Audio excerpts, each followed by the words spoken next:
مولانا اگلا سوال تمل ناڈو سے آیا ہے، مولانا الیاس وانیم بڑی کا. انہوں نے لکھا ہے، ایک عالم نے کہا کہ قرآن میں جو آیت تعزیرت ہے، جیسے زور سے ہاتھ کاٹنا وغیرہ، اس پر تعزیرات ہوگا. تعزیرات. پھر پڑھیے. ایک عالم نے کہا کہ قرآن میں جو آیت تعزیرات ہے، جیسے زور کا ہاتھ کاٹنا.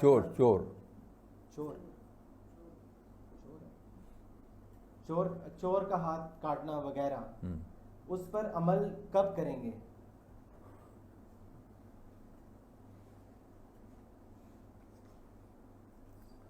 یہ بالکل ہی یعنی اسٹوپڈ کوشچن ہے. دیکھیے، ہمارے مدرسے میں جو لوگ پڑھتے ہیں سب بخاری پڑھتے ہیں، لیکن بخاری پڑھتے ہیں اسے اپنے مسلک کو جاننے کے لیے بس.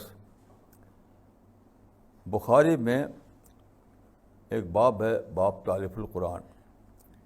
اس میں حضرت عائشہ کہتی ہیں کہ قرآن میں پہلے آیتیں اتنی جنت اور جہنم کی دلوں کو نرم کرنے والی اور معرفت والی باتیں. پھر جب لوگ پریپیئر ہو گئے، جب تیار ہو گئے، ایکسیپٹیبلٹی آ گئی ان کے اندر، تب اترا کہ شراب نہ پیو اور زنا مت کرو. تو وہ کہتے ہیں کہ اگر پہلے ہی اتر جاتا پہلے ہی، تو لوگ کہتے ہیں کہ لا ندعو زنا ابداً ولا ندعو الخمر ابداً. ہم تو ہرگز نہیں چھوڑیں گے زنا، ہم ہرگز نہیں چھوڑیں گے شراب. اس سے کیا نکلا؟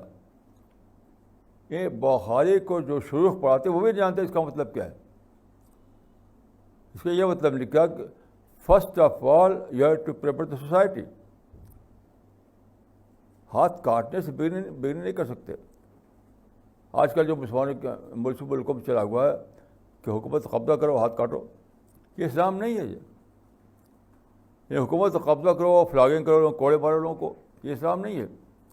یہ تو ایک خدا میں کیا چیز ہے؟ اسلام کے سوا کوئی اور چیز ہے. اسلام کی تعلیم یہ ہے کہ first of all you have to prepare society. افراد کے اندر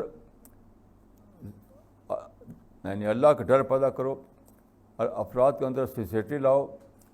افراد کے اندر ایکسیپٹیبلٹی لاؤ.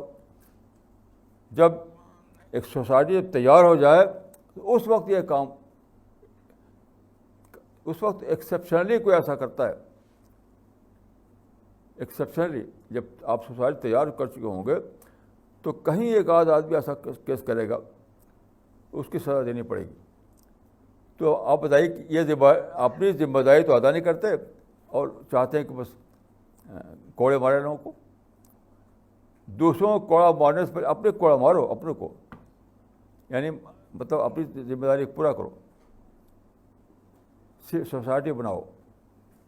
سوسائٹی بنانے میں 1000 سال لگنے دو، تم کو حق نہیں کوڑا مارنے کا سوسائٹی بنانے سے پہلے. مجھے بتائیے کون ہے جو سوسائٹی بنا رہا ہے؟ سب تقریریں کرتے، جلسے میں تقریریں کرتے خالی، بڑی بڑی جوشیلی تقریریں. اور تقریریں کسے ہوتی ہیں؟ ظالموں کے خلاف.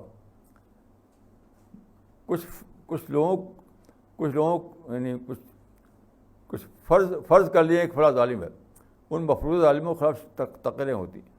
اس طرح تھوڑی معاشرہ بنتا ہے.